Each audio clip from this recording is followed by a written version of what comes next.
All well right. अच्छा, मेरे छोटे बच्चे कहाँ हैं? सो हेलो मेरे प्यारे बच्चों, आप भी आ जाओ जल्दी जल्दी। और मैं थोड़े पेरेंट्स से भी रिक्वेस्ट करूंगी कि वो भी जरा आ जाए, क्योंकि आज का डिस्कशन जरा उनके साथ भी होना है। आई होप थोड़ा सा समय निकाल के वो जरूर आएंगे। So children, most of the time I have seen that they are all confused, and really at this moment, इस टाइम जो समय चल रहा है, बच्चे तो बहुत ही कंफ्यूज है और उनके दिमाग में जैसे तूफान चल रहा है। और पेरेंट्स के तो तूफान या सुनामी चल रही है। बताओ क्यों? इसलिए कि एक तो 10th का एग्जाम हो गया, 12th का एग्जाम हो गया, रिजल्ट भी निकल गया है, लेकिन न स्कूल खुलने का नाम है, ना एडमिशंस का कोई पता है।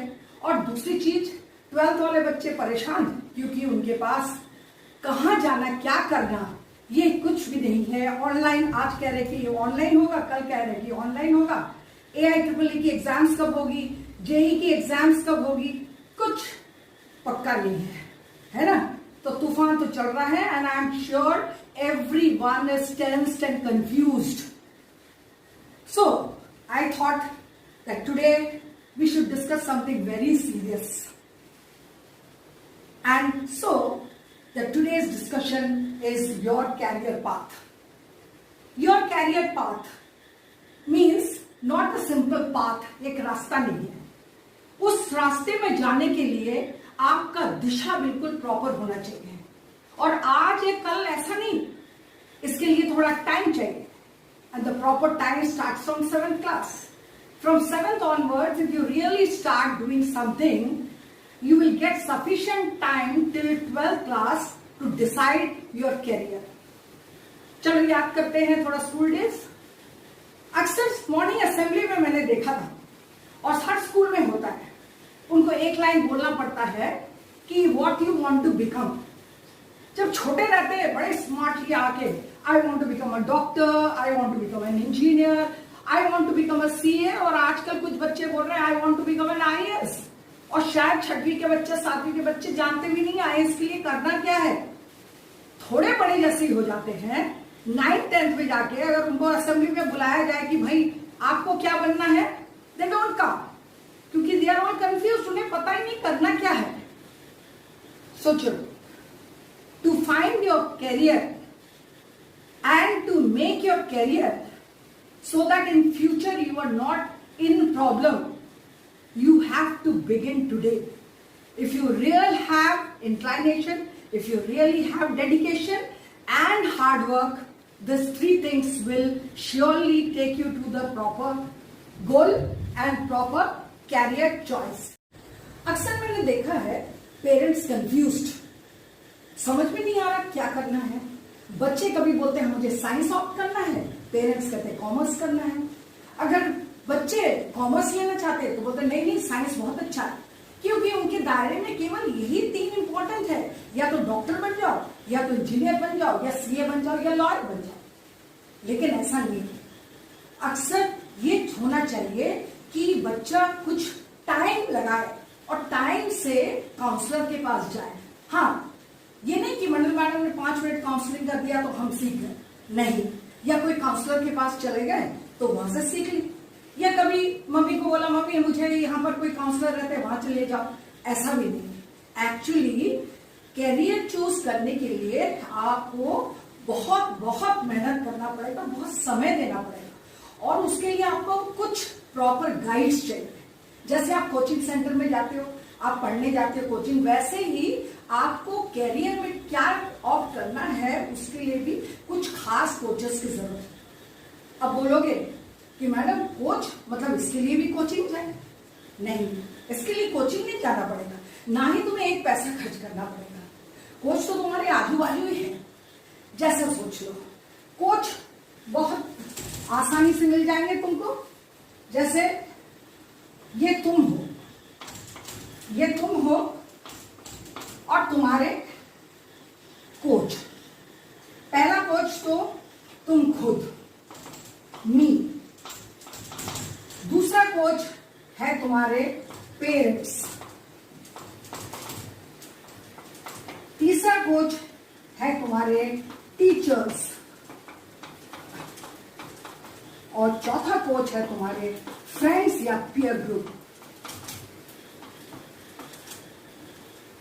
सो अगर ये तुम इंडिविजुअल हो तो एक कोच तो तुम ही हो, दूसरा तुम्हारा पेरेंट भी एक प्रकार का कोच जो गाइड करेगा हमेशा, तीसरा तुम्हारा teacher is the best coach जो हमेशा बताएगा कि तुम्हारा स्किल्स क्या है, और चौथा है तुम्हारे फ्रेंड्स। अब मैं एक एक करके आपको थोड़ा थोड़ा मैं समझाऊंगी कि कैसे। अगर पहला ले लो मी। अब ये भी सवाल उठता है कि बच्चे तो खुद ही कंफ्यूज है, खुद ही समझ में नहीं आ रहा है कि मैं कैरियर कैसे चूज करूं, तो मी कैसे हो सकता है?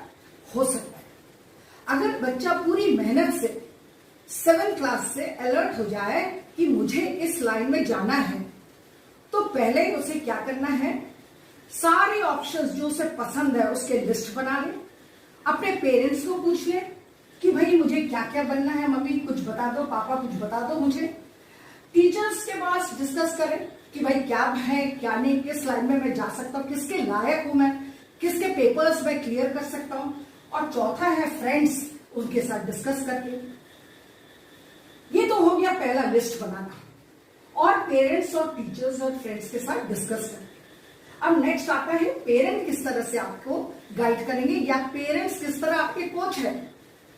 अब पेरेंट्स ने समझ लिया कि बच्चा किस में इंटरेस्टेड है, अब वो पेरेंट उसके पहचान के अगर कोई है, सोचो उसके मेडिकल लाइन में जा रहा है तो कोई डॉक्टर्स होंगे, अगर लॉयर बनना है तो लॉयर्स के पास जाएंगे, या कोई बायोटेक्निक है तो टेक्नोलॉजी है तो बायोटेक के पास जाएंगे, और अगर नहीं है उसे टीचर बनना है तो कोई टीचर के पास जाएगा। इस तरह से वो सारा कुछ डिस्कस करेंगे उनके साथ कि भाई मेरे बच्चे का इतने इतने मार्क्स आ रहे हैं, ये मेरा परसेंटेज है, तो मैं उसको क्या ऑप्ट कराऊं, कौन सा अच्छा होगा, कौन सा लाइन बेहतर होगा, और उसके अप्स एंड डाउन्स, उसके अच्छाई और बुराई के बारे में भी पता कर लेना कि कौन कौन से लिस्ट है। इस तरह से पेरेंट्स हो गए तुम्हारे गाइड, वो भी आपको समझा दिए बच्चे को। अब नेक्स्ट आता है तुम्हारा टीचर, जो कि बेस्ट टीचर आपका काउंसलर है या बेस्ट गाइड मैं बोलूंगी। आप स्कूल में जितने दिन हो आप देखोगे सब टीचर्स नहीं, कुछ टीचर्स ऐसे होते हैं जो आपके स्किल्स को पकड़ लेते हैं, जो आपको आईक्यू समझ लेते हैं, तो आप उनके साथ डिस्कस कर सकते हो बच्चों कि टीचर मैं क्या करूं, मेरा कौन सा तरफ रुझाव है, मैं कौन से लाइन लेके मेरा फ्यूचर अच्छा कर सकता हूं। Teacher is the one who will really guide you because skills मालूम है, तो वो आपको प्रिपेयर करेंगे कि इस तरह पढ़ो, ये बुक्स रेफर करो और आगे किस लाइन में जाना है, क्वेश्चन पेपर वगैरह वगैरह सॉल्व करो। अब लास्ट आता है फ्रेंड्स। ये फ्रेंड्स तो परेशान, बच्चा खुद ही परेशान तो फ्रेंड्स और परेशान, क्योंकि फ्रेंड्स भी तो उसी they are also sailing in the same boat. नहीं, फ्रेंड्स भी आपको हेल्प कर सकते हैं। कैसे? आपके कुछ फ्रेंड्स हैं, सोचो 4 या 5 फ्रेंड्स हैं। अब 4 या 5 फ्रेंड्स वही होते हैं जो आपके चॉइस के अनुसार होते हैं, because there is a saying, birds of same feather flock together. आपके पसंदीदा फ्रेंड्स ही घूमेंगे आपके साथ, तो नेचुरली क्या होगा कि वो फ्रेंड्स के साथ डिस्कस करेगा।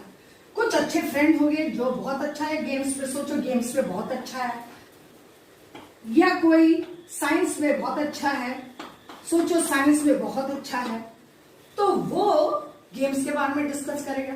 वो कहेगा अरे भाई तू कर, तो गेम्स में भी फायदा है, गेम्स का लाइन भी बहुत अच्छा है। अगर नहीं तो अगर वो साइंस में मेडिकल में जाना चाहता है तो मेडिकल के लाइन्स वो बता देगा, उसी के बारे में डिस्कस करेगा।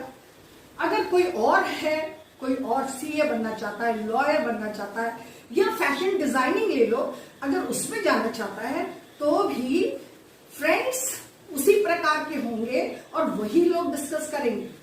कई बार ऐसा भी होता है, आप सबको समझ में नहीं आता होगा, कई बार ऐसा होता है कि बच्चे कहीं जा रहे कोचिंग में और ये बच्चा खुद कभी कोचिंग गया नहीं होगा या 2-4 बार कोचिंग गया, मिस कर गया, लेकिन इस बच्चे को वो उसका फ्रेंड इतनी अच्छे से समझा देगा, तो सोच लो कितनी मैच्योरिटी है, इतना अच्छा समझाएगा कि वो समझ जाता है। तो इस तरह से एक individual can have so many guides, or you can say they can take coaching from these people and they can identify their choice. हाँ, at the end there may be hundreds of choice, लेकिन उसको बोलो बच्चे को कि भाई आप 100 में से अब 10 सेलेक्ट करो, तो ये भी देखोगे कि वो बच्चा 10 वही सेलेक्ट कर रहा है जो उसी फील्ड के होंगे। नहीं, इस पर टाइम नहीं लगता है, बस बात है कि आप बच्चे के साथ छोटे से लगे रहिए, उसका इंटरेस्ट देखिए किस में है, उसका मेहनत किस में है, किस में वो रियली अच्छे मार्क्स ले रहा है, उसके साथ साथ चलिए और आप उसको इंस्पायर करते जाइए और इंटरेस्ट जगाइए। कहते हैं ना, हार्ड वर्क इज की टू सक्सेस, लेकिन हार्ड वर्क तो एक लेबर भी करता है, लेकिन वो सक्सेस नहीं मिलता उसको, इसलिए थोड़ा सा मॉडिफिकेशन करना है। Hard work to right direction is the key to success. Okay? Now students, let me quickly take you through the reference chart which I have made for you, and details you can go through later from the Google etc. After 10th class, intermediate, or you can go to Polytechnic, you can go to ITI, you can go to paramedicals, you can take any short-term courses, and these are the options again. After 12th class, you can opt for engineering, you can take medical, you can go for NDA, you can take any teaching line or other. In others come designing, filmmaking, management. These are only few. But इस तरह और भी बहुत सारे branches हैं जिसको आप Google कर सकते हो और आपके फ्रेंड्स वगैरह से भी डिस्कस कर सकते हो, ताकि आपको इससे भी ज्यादा ऑप्शंस मिले और आप इसको लेकर और सही दिशा में जाएं, और finally you can get a best carrier of your life and you can enjoy your remaining life. So now I conclude today's class just by saying, please watch my videos, learn something, enjoy and decide your career. Till then, see you, stay happy and stay inspired.